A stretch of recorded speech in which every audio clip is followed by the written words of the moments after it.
Previously, when I was reading literature, the way we think about hookups is that it's meaningless. It's a one-off thing, like it was nothing. I was just a horn dog that night and we fucked and we moved on. We think of hookups like that. But hookups are changing in that Gen Z does not think hookups are meaningless.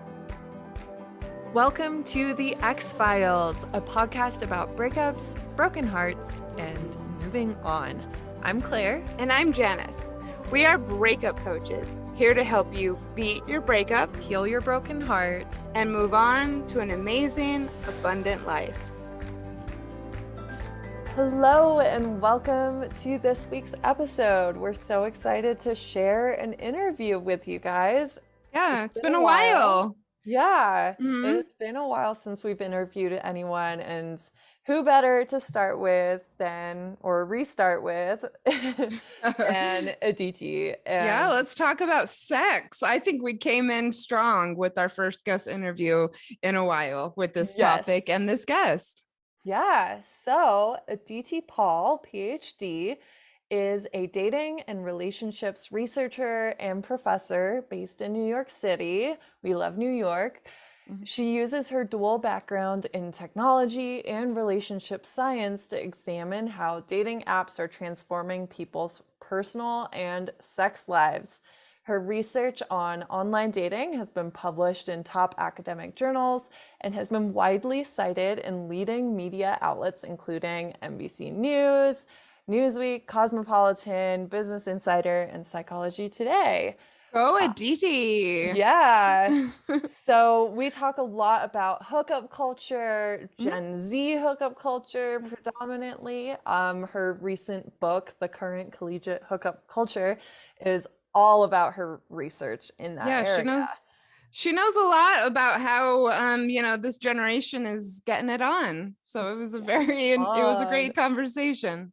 Yeah, and you guys are gonna love her. She's so fun and just like talks about these things in such a kind of like relaxed but very very well informed way. And I think it's a really, really engaging interview. What was your favorite part, Janice? I like that more people are getting more and more comfortable being very open and candid about sex. So that was great. I think some of my favorite takeaways, or not takeaways really, but my favorite moments of the interview were, first of all, talking about college students and sugaring. I thought that was great. I thought that information is just fascinating and interesting. Not the waxing alternative, by the way. Right. The like sugar dating, like sugar babies, sugar transactional daddy. relationships. Exactly. Yeah.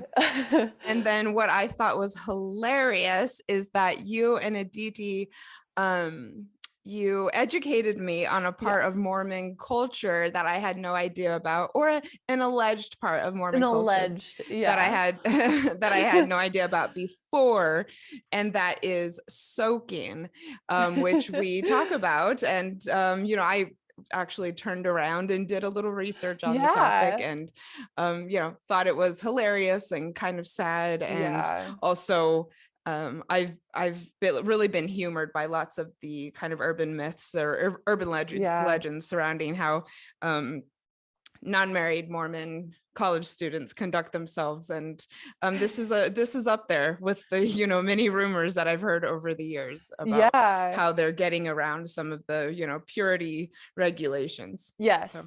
So we I guess this would be a great time to call for anyone who is actually done soaking. You don't know someone who says they've done it. Right. Because that's when Janice researched it afterwards, that was kind of the conclusion, is like, it's always a friend or a friend of a friend. Like no one's actually like seen this or done this. Everyone's always heard. Like, everyone's doing this, but they haven't, So if you want to confirm that this is actually happening because you've done it, Yes, please let us please. know just for our own personal curiosity, I think. Well, heck, if you want to share your experience Oh, on the please show, I'm do. open Yeah, to you can that. come on the But show. and then I guess I would probably say I'd prefer to hear from actual Mormons who have Yeah. done it. If you want to try it and you're not Mormon, you can, but Yeah, we're I looking think for like that's what really counts is I loved that you two were the yeah. ones who told me about it. And yeah, I thought it was a great conversation. I was glad to have her on and glad to share this information. I love when we do sexy topics on X-Files. Yes, yes. So with that, let's dive in. Welcome, Aditi, to the show. Thank you so much, Janice and Claire. I'm so excited to be here and talk to you about breakups and messy sex and Oh, yeah. hookups and Gen Z and everything in between. Oh my We're excited gosh. for this chat as well. It's definitely going to be juicy. We've got some very scrumptious questions for you, and we've been looking forward to this chat. So Well, let's do thanks for it. being here. Of All course. right. Well, when we have the opportunity, we like to ask our guests, do you have a breakup story, a significant breakup from your past, maybe something that had some type of bearing on where you are today? We'd love to hear about that before we dive into talking about your work. Oh my gosh, we're starting off strong. I thought like we're just gonna like cut into and like weave this story in with the research, but like nope, like let's start with breakups. Okay, great. Like this, it can only go up from here. So I'm game for this. Exactly.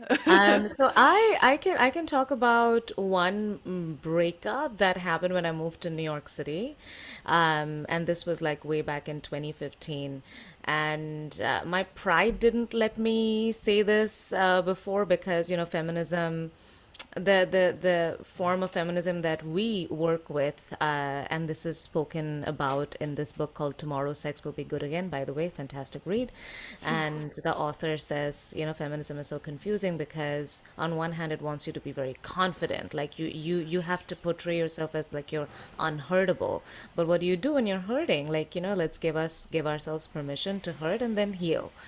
So for the longest time, I tried to trivialize the effect that that breakup had on me because, it was a micro relationship. It was not that big at all. But it was the first time that I moved to a big city by myself. And I had told myself that this is a relationship that I'm in instead of like considering it as a fling. But later on, I realized that if I had not thought about this relationship as a relationship, but just as a glorious hookup, then it would have sucked a lot less. It's just the idea that I didn't even know I had this agency to have a relationship that didn't have to be very conclusive, that this person didn't have to check off all the boxes, that he fit the time, right? Like he fit the companionship that I needed at the time instead of trying to change this person or trying to, you know, edit my idea of what a relationship should be to have seen it as it is, as a good hookup for now. And if he doesn't match the list, then we're friends. Like, that's it. Just let's just be friends instead of like making this up into a huge drama that like, oh my God, you are not this person, you're not this. I mean, those drama was not required. So if only I had done my research on hookups back then, I wouldn't have that kind Yeah, of heartbreak. I really like that you're saying this. I have a friend who has a lover, and every time they get together, she, tells me how great it is, but, always mentions, oh, maybe it'll become more, like maybe someday. And the last time they got together, I said, what I want for you is for you to just love and appreciate this for Yeah. what it is. Yeah. Just see it And for what it is. That's mhm, it. That's yeah, it. And if it serves you, good. If it doesn't, move on. That's it. right. Yeah. Mhm. Yeah. Love Is that it. juicy enough? Is it what? Is that juicy enough? Oh yeah. Oh, Well, we're gonna definitely. continue to get into juicy stuff, and feel free to continue to weave this in as we go along. Absolutely. Yeah, and I'm sure you will because I'm like seeing things that I've seen in your research. I'm recognizing some of the topics that you've talked about in your research. So I know that we're probably going to circle back around for some of these things. But you said at the time you hadn't done the research that you had now. So is this how you got into this line of work? Like, how did you get from moving to New York? Did you Okay. move for your PhD or? No, I moved to the United States for my PhD back in 2010, 11, and then I moved to New York because I got a job in the city as an assistant professor. And going back to like how my interest got started, I've always like led from question to question. It's like my research is like a Marvel universe if you think about it. Like, one character leads to the other and leads to the other, and then you have this huge story. So it was Yeah. like it was that for me. No, I wish that was my more mature answer, but it was not. Because just like any breakup, your sense of self is rejected to such a core extent. Yeah. You need validation after that. Like you want to know if you are desired, if you are pretty, if you're smart, if you're lovable, all of that good stuff. So in that time of desperation, I logged on to Twitter. Sorry, Tinder. Twitter. Can you imagine? I'm sure They it say that happens. any app is a dating app if you try hard enough. So like, I'm sure there's maybe some or some Twitter hookups out there. Yeah. I mean, there's definitely some guys on Instagram who think like they can yeah, do my students did say that they met this person on Instagram. Anywho, so I jumped onto Tinder and I may have delved into the hookup culture myself, and I realized that I cannot be the only one. And then watched Insecure, and Issa Rae. I don't know if you watch Insecure. If you don't, please watch. It's amazing. It's just the way they navigate the complexities and the beauties of female friendship and black female friendship. It's just amazing. It's so universal. Like I am Indian. I'm not black. I'm not American. But the way the show resonated with me, it was just chef's kiss. So Issa Rae had a breakup, long-standing boyfriend, right? And she goes on Tinder and she has what she calls a hotation, and people apparently do that. So I'm like, okay, let's see if Gen Z is also doing this. What does it mean?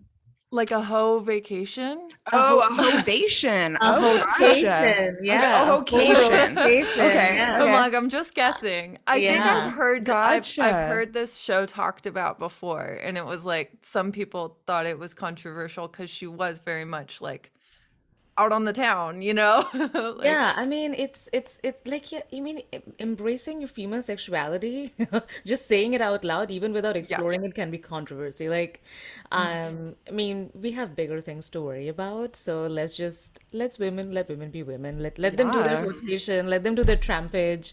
It's not affecting your 401k, so like we can relax. Um, I um, love this. yeah. So yeah, that led me into understanding this. What is a hookup? And what got me really interested in it is when I saw scholars talk about it, because one of the big things that you'll see in Tinder research, in the social sciences, is that Tinder is a hookup app and Tinder is destroying commitment. And the more I ask my students, like, is that true? Like, first of all, you tell me what is a hookup because I am senile, I don't know. And then they explained how what a hookup is, and that Tinder has just gained the reputation of being a hookup app rather than them hooking up there. So it's not a bunch of horny young adults just looking for sex. It's not. They're looking to entertain themselves. And if something comes off it, because sometimes having sex is easier than having a relationship, that's what they're doing. That's how hookup at Tinder has gained its name as a hookup app. Well, I know I can think of three couples right off the top of my head who are married who met on Tinder. So Yeah. I guess yeah, what you're saying is true. At least some people are ending up in marriages. Yeah. So now you do research. You have done extensive research with Gen Z, hookup culture, sex lives, all of that. How do these conversations about sex normally go with students? Are you finding that people are more open than you thought? What is this like? It's also biased, let me tell you that. I do want to acknowledge, I mean, every researcher has to acknowledge their bias. So when it's easier for me as a female, that to a petite female who is on the younger side of the spectrum, to bring up the conversation about sex with my students rather than, can you imagine being a 75-year-old white man being like, so kids, what are you doing with your penises and your vaginas? Like it's not gonna fly. So I would bring like some of the pop culture things that I see, like, on Cosmopolitan, on all the BuzzFeed, and then they're talking about Gen Z, and I would bring that back to my students, and I'm like, is this what's happening? Are you really commitment phobic? And I see the conversation around sexuality where you're navigating sexuality and the concept of gender in ways I have never even thought about. Like yesterday, I was at a workshop led by younger Gen Z kids, and I shouldn't call them kids, young adults. We're talking about words that I have never heard of, Claire, where they were like two spirit, gender queer. And I'm like, what? So, what is the difference between gender queer and gender non binary? So, like, what is the difference? So, there are so many nuances that they are navigating about their sexuality, about their gender. It makes you think, well, you're not thinking about this in a vacuum. Like, you must have had experiences, you must have seen something or done something that you didn't like, and that made you question about your sexuality. So we deduce that they're highly sexual. But turns out that their sexual needs are second to their identity needs. So Gen Z is more about who I am and how does that choice affect my sexual choices? How does that affect my partner choices? So, in the way I think about it is they are being sexual without having sex. Got it. Ooh, Yeah, for that sure. is so interesting, especially because I think I have a question on here about like what are maybe some misconceptions from older generations, or like if you were to compare Gen Z to previous generations, and it's sounding like, maybe previous generations were looking to, have the white picket fence, like standard marriage, 2.5 kids, whatever. And I'd really like to and know the half kid. yeah, 2.5 kids. Yeah, the half I've kid also is heard nice. that even millennials were having less sex than the generation previous. Like it's actually going down. Have you found that that's true for Gen X individuals? Before I answer that, I want to ask you, like, because whenever we ask these questions, we're coming from a point of that we believe it in some level. You know what I'm saying? Like, we Yeah. do believe that, yeah, Gen Z might be having less sex. So I'm curious to know, like, what reasons do you think, if they are having less sex, what could be those reasons? I would just say I think there's more awareness from what I've read. There's more awareness about STDs is what I've read. Yeah, so you're saying that they're so scared about STIs that they're not even going there? Well, that's what I've read. I feel like Okay. I've read. Yeah. Yeah. Yeah. The aware so they might have like had um they might be having safe sex, right? So you're right in that they do have anxiety in elevating or escalating sexual behaviors, and research shows that. But one interesting thing that I found out through my research is the role that anxiety plays in and how that interferes your sexual behavior. So the higher your dating anxiety, that you don't know how to navigate the situation, you get nervous when a person of the opposite sex or of the same sex is attracted to you, like, what do I do? How do I not get canceled? So you're so anxious about navigating that social interaction that impedes escalating that social interaction into a sexual interaction. So Yeah. Gen Z is very they're anxious people. I also think we're starting to talk more about, emotions and emotional consequences of having sex than maybe we were previous. And I think that maybe people are more aware of the fact that they could get emotionally involved and not really know how to deal with that, or they want to maybe avoid going there because of, the more emotional consequences of it. Yeah, Yeah. yeah. And Previously, when I was reading literature, the way we think about hookups is that it's meaningless. It's a one-off thing, like it was nothing. I was just a horn dog that night and we fucked and we moved on. We think of hookups like that. But hookups are changing in that Gen Z does not think hookups are meaningless, and they don't think that they need to emotionally detach themselves from this person. So some of the questions that I asked them about their hookups was, how many times? Oh, let's start with, did you know this person? And they said only 37% of students said that they hooked up with somebody who was a complete stranger. Mhm. The other people were connected to their hookup partners in their offline worlds on social media. They sexted their hookup partners. The frequency of communication was really high. And then I told them that, well, you had this hookup with this person. Were you romantically interested, or did you want to hook up with them again? Majority of students said yes. And then previously we thought that, oh, they have a romantic interest, but like they want to detach from that, so they move on. They never talk to this person.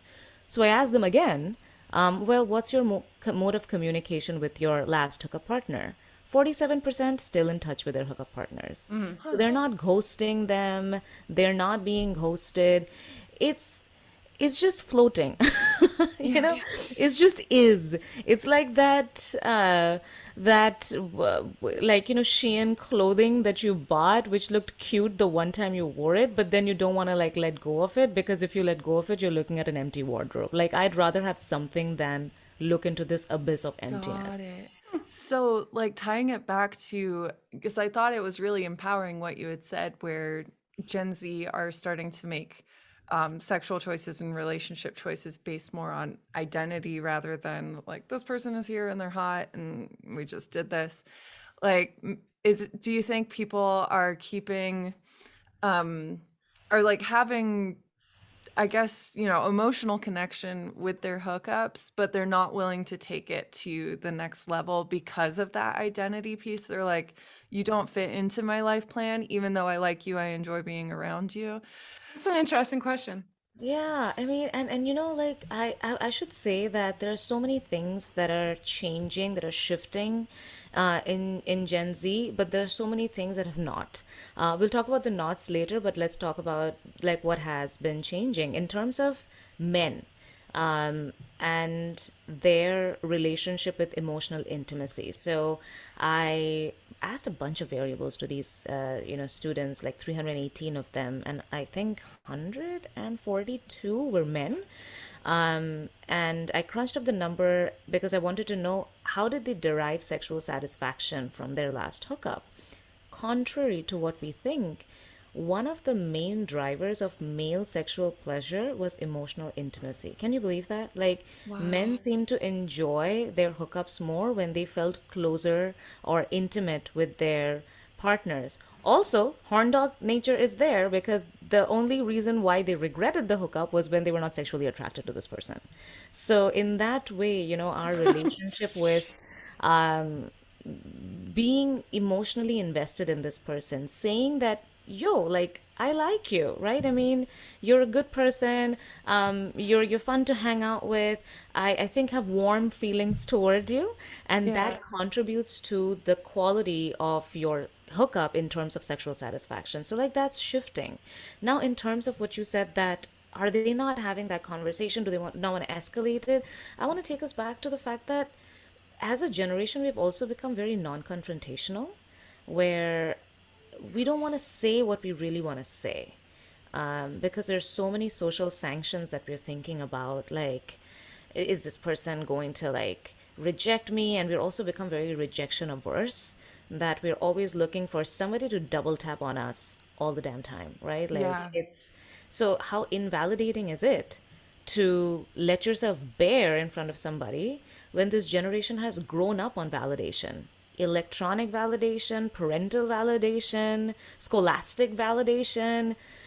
To put yourself in that vulnerable position, that too when you're so young, right? 18 to 24, Yeah. formative years, we're talking about really young kids. Those are so many factors that could keep them from escalating, which may not always be indicative of the fact that they're just relationship averse. They're not. Yeah, that's fascinating because on some level, it feels like we're getting more comfortable with communication in today's society, but at the same time, you're right. We also want to avoid certain types a lot. I mean, myself included. So one of the questions that Claire and I get most when we're doing live coaching or through DMs is recovering from a breakup when you have mutual friends in common with your ex. So it really stood out to me that you said that 75% of Gen Z participants had mutual friends with the people they hooked up with. Yeah. My mind was kind of blown because we hear from people all the time how much misery this causes them. So I wanted to ask you, do you discover that this causes angst for people who are hooking up? I mean, you're basically saying they're hooking up with people in their social circle, right? Yeah. So it might be like, their friend and their brother that they met, or they've gone to college, then they've gone back, and it's a high school friend that they met at a party. I haven't measured angst, and they really don't consider this as a breakup because it's still in the hookup category. So like you don't think it's a breakup. That doesn't take away from the fact that it does suck.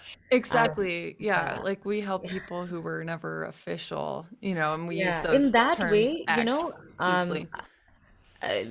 online breakups suck less because out of the people who 75% of the students who said that they had mutual friends, they're mostly from contexts where they met their hookup partners through parties, through school, through work. For people who met their hookup partners through online dating apps, only 27% of them had mutual friends. So like it's almost easier. So there's this one student in my class, like this coming back to like what Janice was talking about. I get so nerdy talking about all of these things. Like look at this Nerd one. up. We love it. So I asked this girl that like, I mean, would you rather hook up with somebody who is through your mutual friends, or would you hook up with somebody online, and why is that? So she said that, if you want to keep things casual, I would rather do online because if something doesn't work out with that friend of a friend that I hooked up with, then my relationship with my friend will get tainted. And I don't want to lose out on that friend. So, how important is friendship for Gen Z, right? I mean, where they really want to hold on to those strong ties and not let that go because of these weak one-off ties that might just ruin that already existing friendship. So they're almost looking at online dating as a test run, or as a trial, as something that is okay. We're just going to do it because it doesn't affect my core group. So that could also bring that casualness that we associate online dating with. Well, I'm definitely all for that as well. I've seen it go bad. It's gone bad in my own life when there's people in common. So I am excited to talk about the orgasm gap. This is a topic that I love chatting about and learning about. Your research has indicated that twice as many males experienced orgasm than females, I suppose, during hookups. So is this discrepancy understood amongst those that you spoke with? And then what is the attitude around achieving orgasm during hookups? So oh my gosh, I wish somebody would have told me about orgasms when I started my sexual journey, because I was so upset that like, why was I not orgasming through penetrative sex? Like, but to know that that doesn't happen. Right. That's something that Gen Z already knows, because the conversation, and we got to give it up to millennials because we have messed up and we have brought that conversation on. And we also give it back to the boomers. Like they did their best to educate us, and we are just, the reason why Gen Z knows is because somebody has gone through that, and now they're talking about their experience. Experience is just like us telling our younger selves what they should or should not do. Like it's just advice to our younger selves. And they are just the benefactors of our mess ups. So, Gen Z, be a little kind to us. Be kind to us. So yeah, and now they're understanding that, like orgasm gap exists, And that is indicative of the fact that female pleasure is not a priority. Now, this is where I will start the conversation about Gen Z thinking that they're progressive, but in a lot of ways, they are still sticking to the age old scripts Ooh. where men, when you ask straight men, if they have gone down or reciprocated oral sex to their female partners, and if you ask female partners if their male partners have reciprocated, 19% of women said that their partners reciprocated versus 44% of men said that their partners reciprocated. So men are not going down on women as much as women are going down on men. And one of the significant predictors of female sexual orgasm is oral sex. So if you're not getting oral sex, then how the heck are you going to orgasm? Yeah. And it's interesting because, like, we think that Gen Z is progressive, but when I crunched up the numbers, like, there's this scale that I give them to measure their sexual permissiveness, and one of the items in that scale was disgusted by oral sex. The highest in disgust level toward oral sex, straight men and women. Whew, I wasn't expecting that. Wow. And I'm like, Huh. what is, are we all gay then? Like, what are we doing? Like, are you are aversive to go down on her. She has her reservations against going down on you. Props to Wow. women, they are fighting through that. What's new? Oh man, I don't know what to Yes. think about that. But like, you know, men need to step it up, and women Yeah. need to come to a position where they're asserting, because straight women, in terms of being sexually permissive, straight women are the most conservative in the way they watch porn and the way they masturbate. Nobody's policing our masturbation, so why are we not masturbating more? Well, I Right? was Like, actually going to ask you if that was part of your research, was yeah, so masturbation. I asked them, how frequently do you masturbate? How frequently do you watch porn? You know, how many hookup partners have you had? How many sexual partners have you had? The thing is, like, it's easy, right? It's easy for straight women to say, straight men, you're at fault, right? I mean, you're not giving me an orgasm, etc. But who's stopping us from self-exploration? Yeah. Like, why are we not doing that more?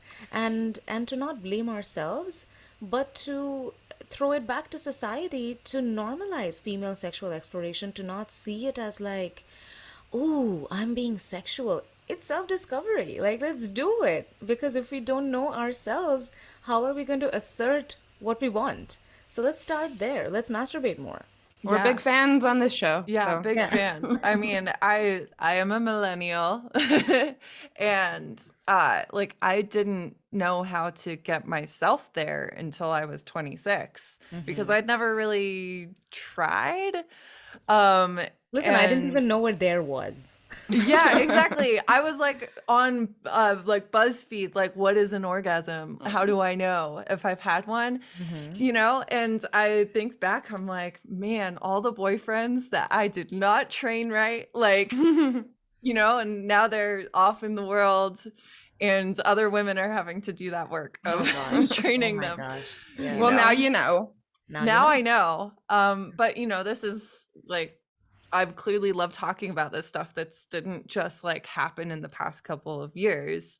And yet, like, even with, you know, the mental energy I was putting towards relationships and like all of these sort of things, I still was like, I don't know if I've ever had one. And, you know, like I do these things for him and don't really expect much in return, Yeah. you know? So, yeah. How does do you know what the statistics are for previous generations? Like, I know that like the Gen Z stats seem pretty bad for like reciprocity, but is it at least an improvement maybe? You know, I haven't done generational analysis. Uh-huh. It might get better. I will tell you this. I will tell you this. The LGBT community raising the bar, raising the bar. yeah. Like, it's become an invested decision to be straight as a female, right? At this point, I'm like, I need to commit to the fact that I still like men, because lesbian women, 80% of the time, they're orgasming, they're reciprocating oral sex, Yeah. but they're also most likely to not practice safe sex. And I was having a conversation with a sexologist the other day. I'm like, how do lesbian women even practice safe sex? And it's through dental dams, but we don't talk about that, Yeah. right? So the Yeah. entire conversation is about like condoms and like contraceptives. We also need to bring into the fore the conversation about same-sex protection, especially female same-sex protection, because if you're going down on somebody, you're also increasing your chances of STIs. So we need to Yeah. prioritize female sexual pleasure. Isn't it funny, like when you think retrospectively, like how less we think about female sexual pleasure to the point of we don't even talk about the protection? Yeah. I mean, that actually, now that you're saying that, I don't think I've ever really had a conversation about like female same sex sexual health and protection. And that is so interesting. Yeah, we clearly need to talk about this more. Yeah, I would encourage you to Google dental dam. It's Oh, I know all about quite it. a I think that situation. I think depictions in media, like there's more and more depictions of condom use, which is great. You know, you'll see it in TV and on the movies. But now we just got to throw some dental dams in there as Yeah, That's well. right. So That's make right. them Yeah. sexy. Yeah. Yeah. yeah. Yeah. When you're getting ready, you're propositioning people, I guess. We mentioned sexting earlier. Like, is it something that happens kind of before you get physical with someone, or is it something that happens more after you're already kind of having your non-relationship like hookup They frequency? sext, and they use Snapchat a lot. So there's a lot of Yes. Snapchatting happening. So there's this one girl who said, didn't even know this kid, but he Snapchatted me. We hooked up. And I was drunk. It was fun or something of that sort. Like, and a lot of people said that they text, they sext, they Snapchat. So they don't go from a 0 to 100. And that is Mhm. also another reason why I think Gen Z consensual sex could move in the positive direction, because of electronic communication, where you can feel the vibe, right? Like if this Yeah. person is being a tease, or if this person is being suggestive through their words or their photos, like you can feel it. There's that aspect of verbal and nonverbal communication working together to suggest to this person, to signal this person that I want something sexual with you. Yeah. So the chances of like complete non-consensual sex goes down. But what becomes problematic is within the sexual encounter when you are trying to push boundaries. So like you signed up for making out, but now he wants to or she wants to escalate it. Are you having a conversation at that time? So that Yeah. becomes tricky. Are people Yeah. talking about protection and safe sex ahead of time? More on by texting or through, other types of digital communication? They're doing safe sex, if that makes Hmm. if that helps. 70% of men and women in heterosexual relationships used a contraceptive and a condom. So the awareness is really, really high. For example, like I asked this 19-year-old male to talk about consent. And I asked him, how would you define sexual consent? And mind you, this is a 19-year-old straight male. So he says both verbal consent that's not only said one time at any moment, someone could say stop, both parties acknowledge what's happening and that it's mutual the whole time. And then I asked him, how do you think people ask for sexual consent? Asking directly, can we XYZ? No response is not consent. Asking the question and receiving yes is consent. Like, think about that. A 19-year-old straight male Yeah. having such a nuanced understanding of what is consent. Now, here's the kicker though. They have a very black and white understanding of how to ask for consent, Yeah. right? Like it's like, okay, I consent to this. I mean, like, that doesn't work like that. It's a Yeah. tango. Like it's you have to be non-verbally competent. You have to ask for consent when you're doing high stake activities versus low stake. So, i.e., you were talking about condom use. Hmm. Yeah, that's a part of consent, but it's not the textbook definition of consent. Yeah. So that becomes a little tricky for them. Yeah, like I guess the ways to ask for consent that aren't like, "Do I have your consent to do this?" It could be like, "Do you want me to insert the blank?" Yeah. um, and then it can be kind of like a sexy, you know, you're it's almost like sex talk, like dirty Yeah. Yeah. talk. But Yeah. it's establishing consent, I guess. Yeah. So Yeah. that's the part that I guess Gen Z doesn't have as down yet. They're just like, do I Yeah, have your it's consent?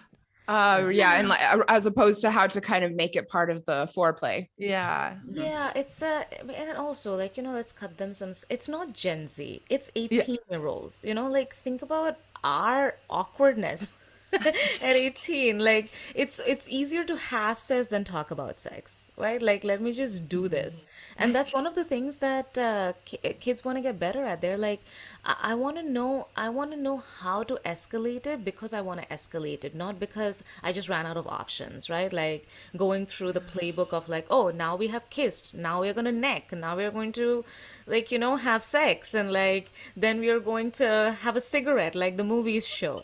So like they don't want to do that. They want to know like, okay, yo, like how do I navigate this? Like after kissing and after having oral sex, what if I want to go back to kissing? Like can we do that, or is it just a linear path?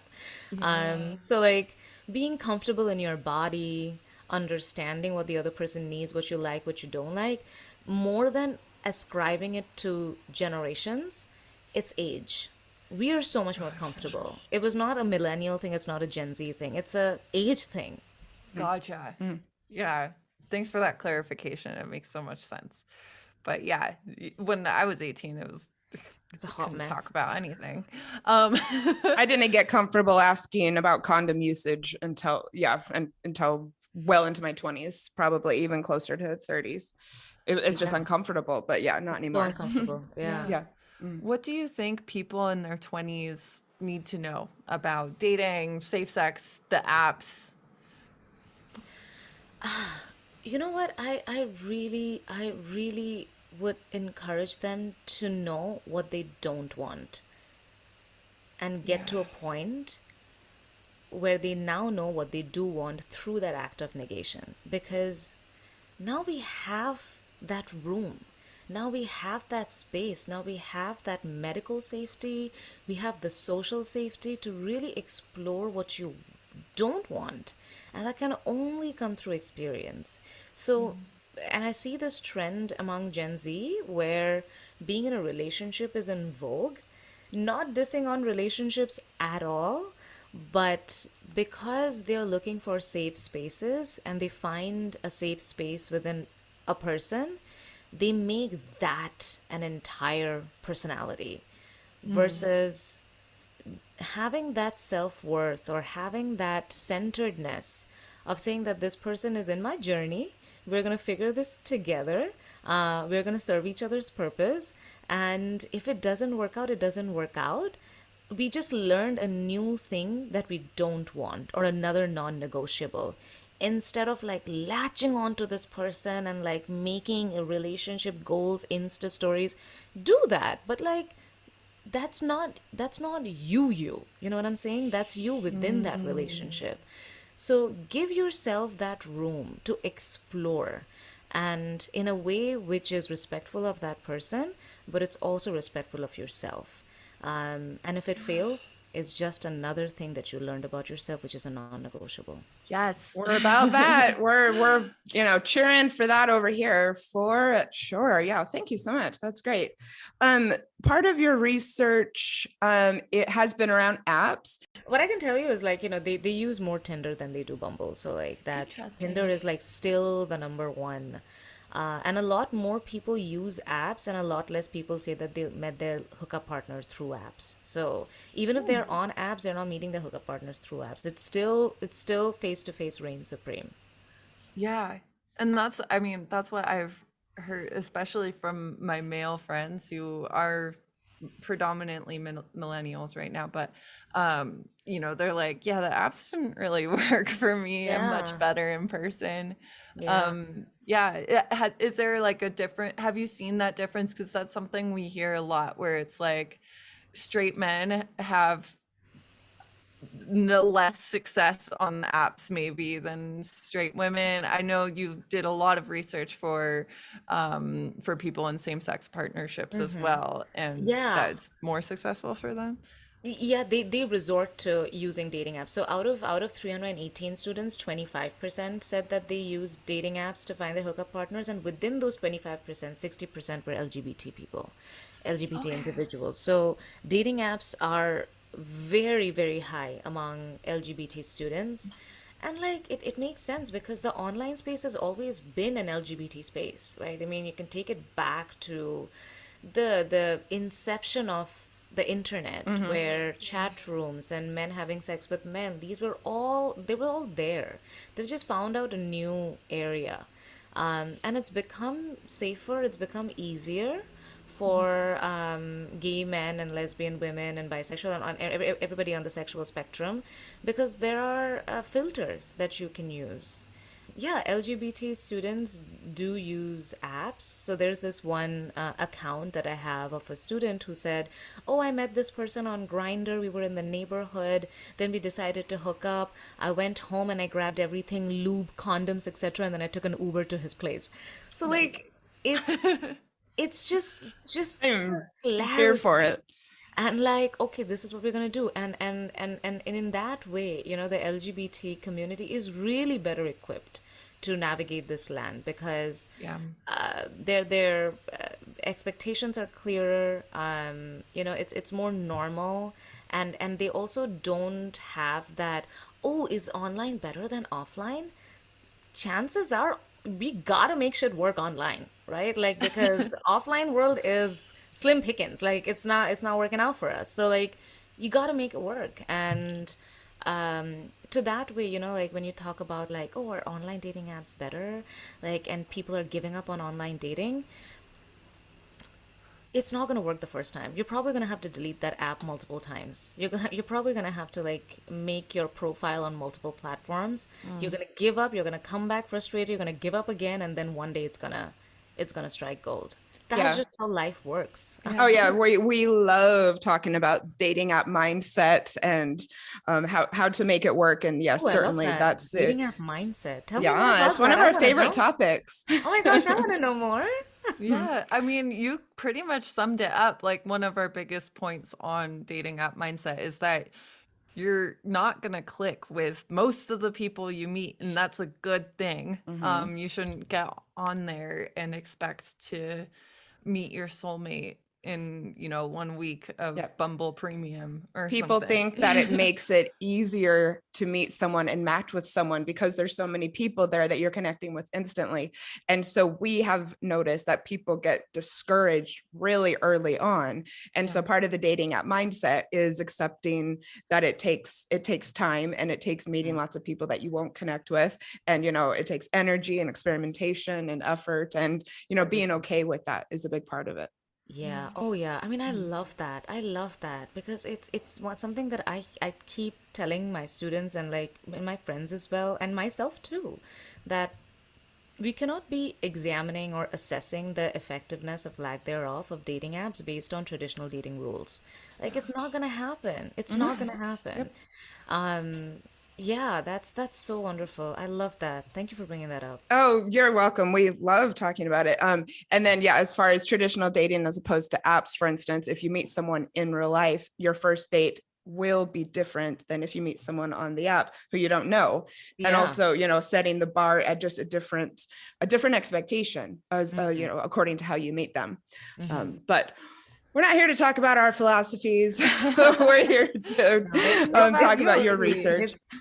it's tricky out there, and like there's such a cool research that came out, which talked about imagined conversations that we have. Like, you see somebody super attractive, and then like we tell ourselves this little story. I'm like, oh my gosh, but he's also gonna right swipe and I'm gonna right swipe, or she or they. And then you think how the imagined interaction would go, only to see that they have not right swiped on you. And then that entire story collapses on its head. And this happens multiple times. So like it's emotionally exhausting work. Yeah. It is exhausting work.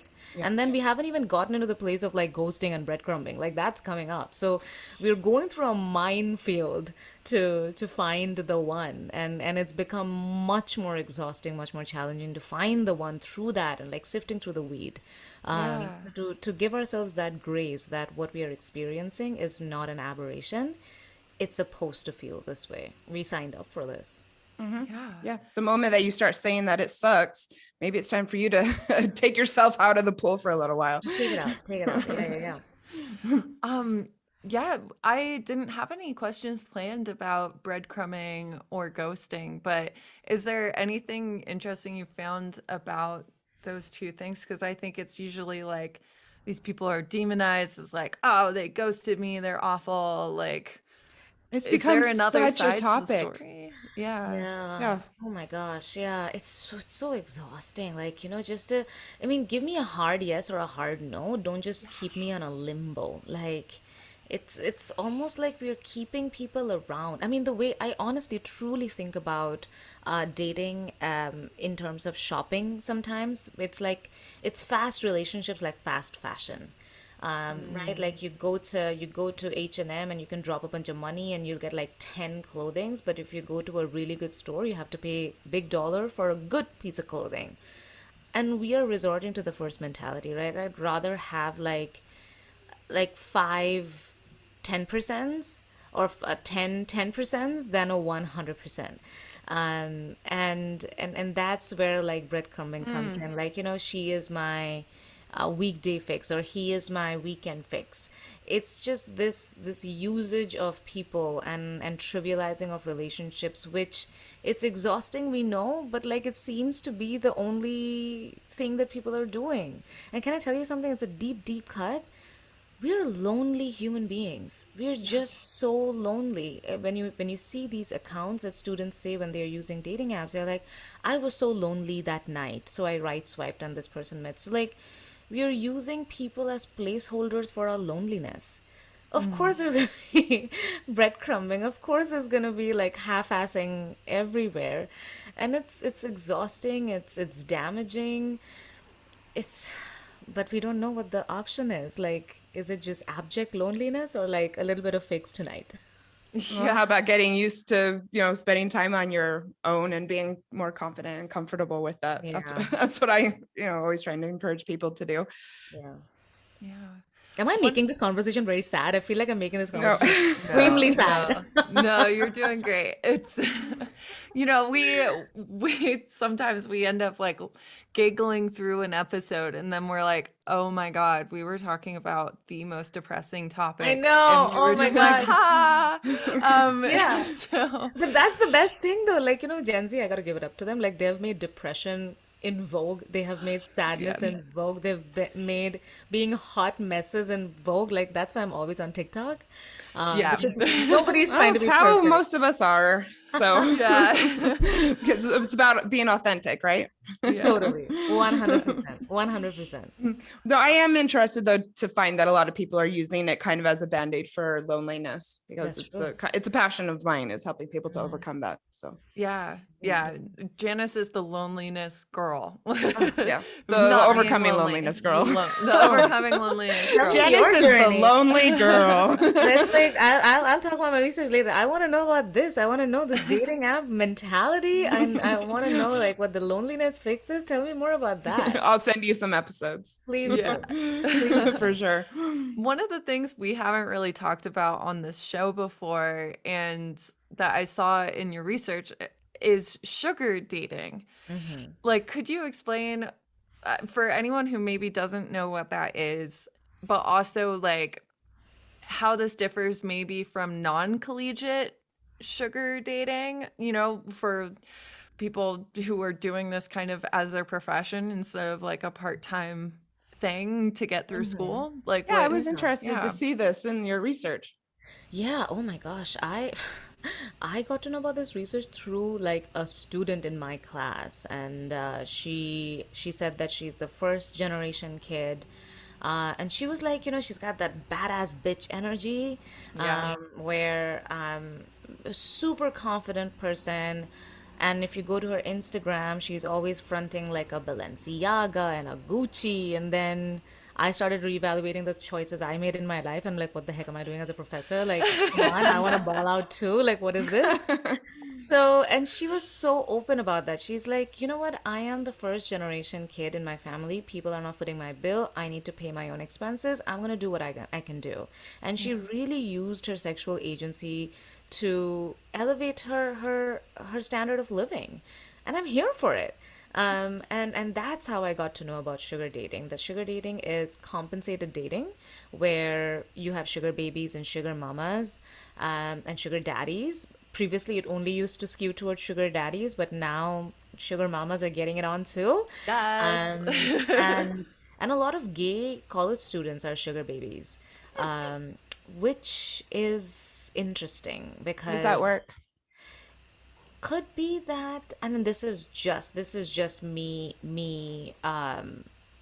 guessing, because I didn't ask them the gender of their sugar daddy or sugar mama, so I Gotcha. don't know. I This is just introspection, that young men being gay could be sugar babies for older men who could not come out with their sexuality. Oh. So could be. I don't know. I don't know. This is completely conjecture. Yeah.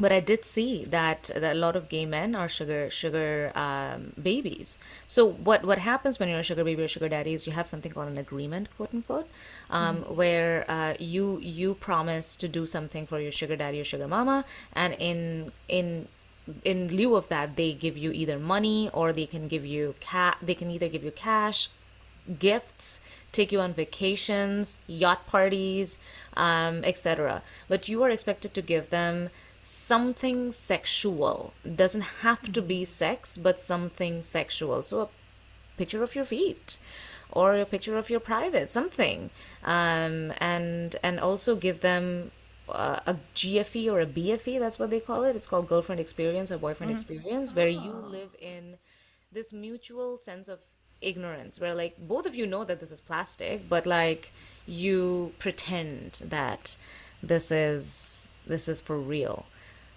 So that's sugar dating. Wow. Yeah, That's so fascinating. I just interesting. wouldn't, I know what it is. I just wouldn't have thought it would be so prevalent among people this young. So Yeah. yeah, I think that's Yeah. that's fascinating to, leverage your sexuality that way. Yeah. Contractual and compensatory relationships, I think, have a built-in level of consent to them. And so I like that as well. Thank you. Yeah. Yeah.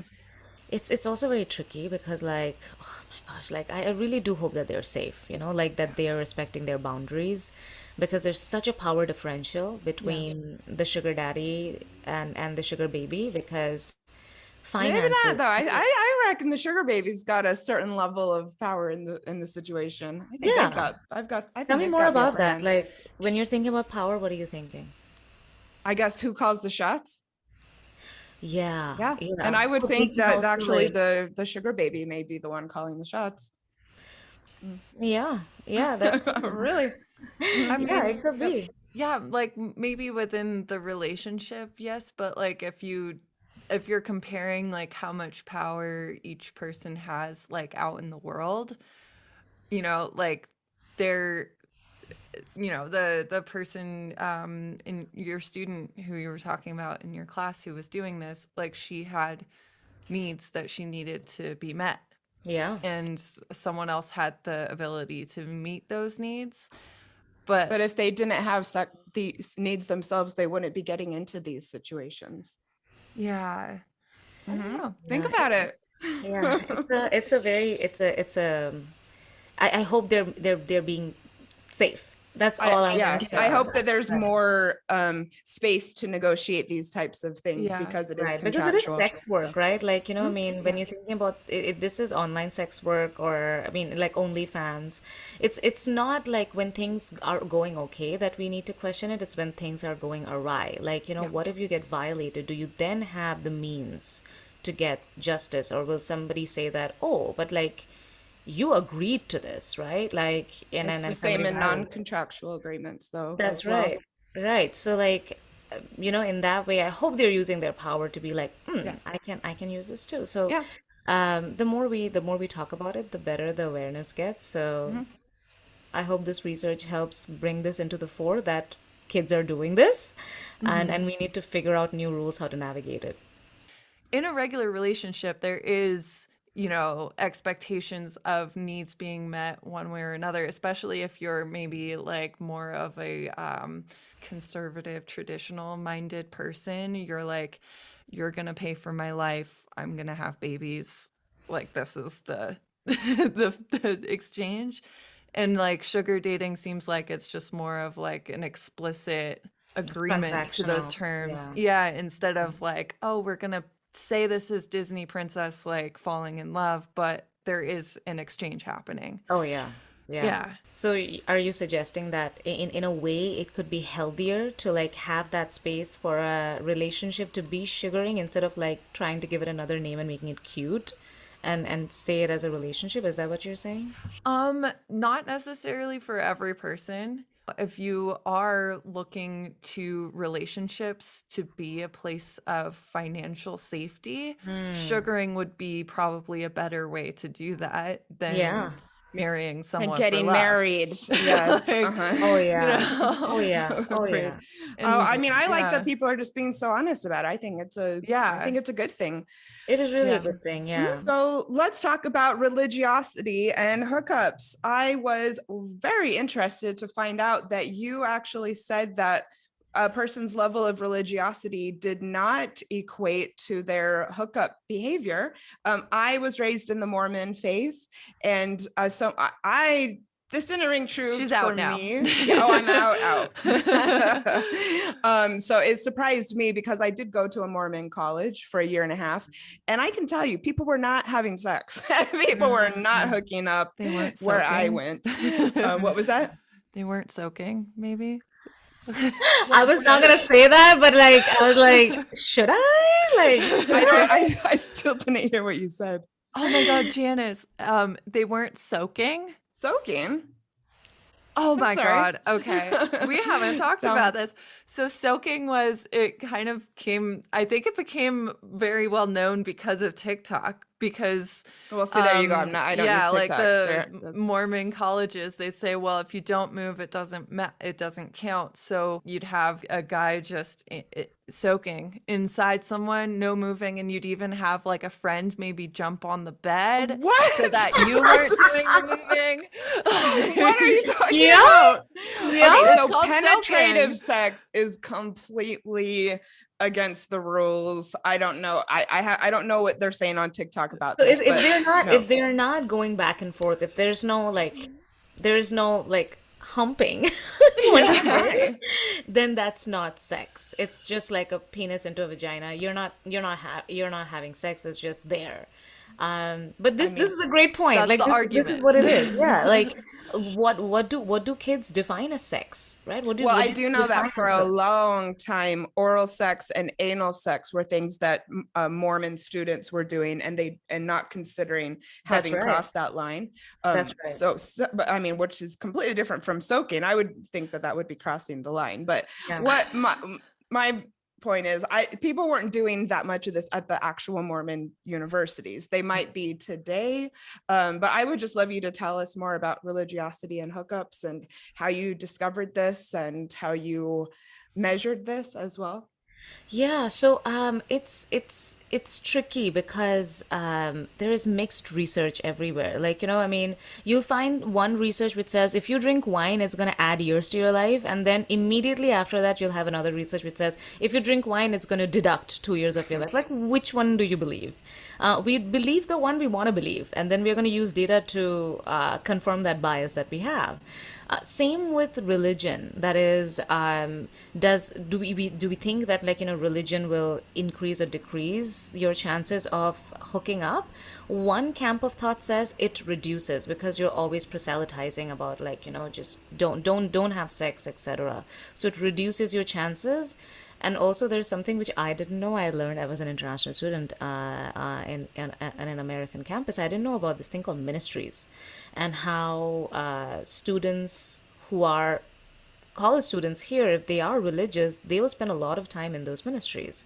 So if you are among other people who are celibate and you're spending so much time there and you're being indoctrinated in that belief, A, now your mind is there, and B, you don't have time to hang out at a party, right? So, like, of course you're going to have less sex. So those environmental factors can affect somebody to not have sex. On the other hand, if you are religious, right, and if you do go to ministry, and if you see a guy who you really like, chances are you're going to make out with him, but you're not going to call it sex. So in that context, maybe hooking up, religiosity increases your chance of hooking up. So religion is different than religiosity. Religion is, are you Christian? Are you Hindu? Are you Buddhist? Are you Muslim? Religiosity is, one of the ways that they have measured it is how many times do you go to these religious? What's your religious attendance? So my research shows that religious attendance is not related to the number of hookup partners that students have. Now, what does that mean? That means it could mean a couple of things. The one major factor is they have understood how to keep religion and sex aside. So if you think in terms of a gay Christian guy, the fact that he is gay is not keeping him away from being Christian. He has learned to coexist. In the same way, if you are into hooking up, maybe one, you can just do upper body stuff so it doesn't seem like that's sinful. Or you have understood that me having sex with another person doesn't reduce the love of Jesus Christ in my life. Like, either or. Multiple things can justify this trend. But yeah, that my research has added to the literature that says that religion or religiosity does not affect people's hookup behaviors. I think it's a little different for lower demand religions, because in the Mormon culture, if you do certain sexual things, the consequences are severe. And so, and I know for, other types of religions that don't expect so much from their members, sometimes there's no consequences. So I actually just went and looked up, I listened to an ex-Mormon podcast, and they do have an episode from October, BYU Soaking. So hey, I'm gonna be listening to that, listen baby. to that. Please give us the 411 after that. Like, I would love to know. I just know can't what wait. like I just know what Claire has said, like, but I would love to know more. Like, it's just it's wonderful to know these different variations of, like, sex, like soaking. Who would have even thought of that? Like, It's horrifying. the ingenuity. The ingenuity. The part that gets me is the friend who does. I was the- just gonna say that. I was I'm just like- gonna say this isn't just a little odd, but it's actually a group sex experience, Yeah. which It's a I group doubly wouldn't project. have expected Like, out of BYU. Can you imagine, like, being third wheel in that environment? Like, you're a third wheel. Like, Yeah. Oh my God. Like, what does God say about that person? Yeah. Like, what? Yeah. Well, see, but Like- now you've got three people involved, and another aspect of BYU culture is that there's a high level of surveying each other and reporting on each other, and so that's another reason why it surprises me, is because you've agreed to report on students that engage in this type of activity, and so now you're just involving so many people who are now all going to be You in a have to lot trust of each trouble other. if they find out. Oh, fascinating. Yeah. Our last question is about the pandemic. Like, did isolation affect the sexual behaviors of Gen Z? I guess as things are opening up, are you seeing like a continuation of those changes maybe? I'm not sure exactly when during the pandemic timeline the research was done, so it might be yeah. Oh, my research was done. My data collection was done in April 2020. Oh boy. That's when. so it was Just like, Dun when. dun dun. Like, oh my gosh, I had such a panic attack because my book's proposal got accepted in March of 2020. oh my God. And I remember I was at a faculty meeting, still in person, like we're talking about the beginning of March, and I'm like, oh my Yeah. God, yay, now I have approval, now I can do data collection. And then boom, this Yeah. happened. And I'm not even talking about like politics. I'm talking about like sex. Like this requires two people to be in the same room. Like how am Yeah. I going to get the data? But what happened was what I did was I asked them to think about their last hookup. And so since this data was in April, there were still in-person meetings. And I also documented like I asked them to tell me when was the last hookup. Some of them really even hooked up in April 2020. Like talk about them not getting the memo from CDC at all. Like it just didn't happen. But like from my conversations, what I have realized from students is everybody, like it's not just students, everybody has a pandemic hangover where we are so used to online communication, so it's almost getting like it's a new skill to look at people's whole face and like take in their nose and their mouth. Like we've forgotten how that looks like. Yeah. And we've forgotten how a person who stands in front of me, like gauging our personal space has become such a weird thing right now. So there is a proclivity of meeting partners online, like resorting to online means. That's one change that I can see happening, or at least the first step being online, and then like meeting offline becomes like a significant step forward. Are people having video chats first before meeting in person? That's a great question. Because I know millennials are still doing that. Are they? Okay. Mm. So, and I can retroactively talk about that because like the online dating apps have integrated like video dating a lot. So I'm assuming that they're understanding that that could be the first step.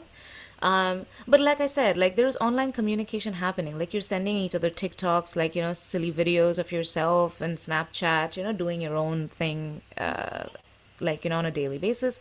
The other thing that has been a marked change, and this is from the workshop that I was talking about that I went yesterday, was how COVID-19 has changed the way we do boundary setting, the way we practice boundary setting. That is like wearing a mask, not wearing a mask, a vaccine, not a vaccine.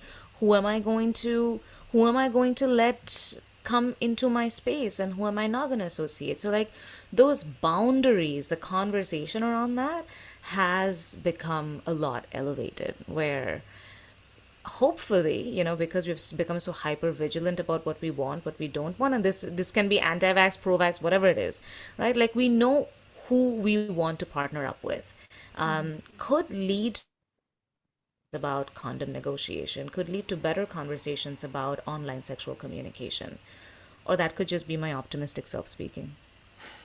We love a little bit of optimism, though. Yeah. And anything that's improving communication is a good thing, I think so. Is there, I mean, is there anything else that you would like our audience to know? I mean, we have listeners from 18 to 40, but most people are in their 20s. I mean, is there anything they should know? Whew, everything. No. um, I remember my 20-year-old self to be this extremely cocky person who thought that I know so much more than like my super backward like parents and my elder siblings.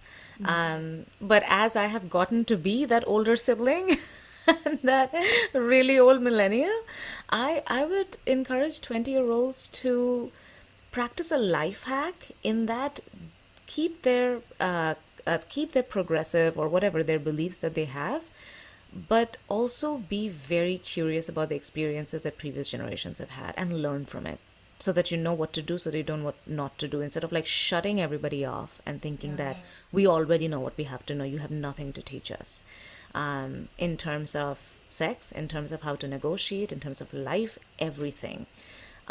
Because that's something that I have also started practicing in my life, because for a long time I too was like that, where I used to shut my parents off.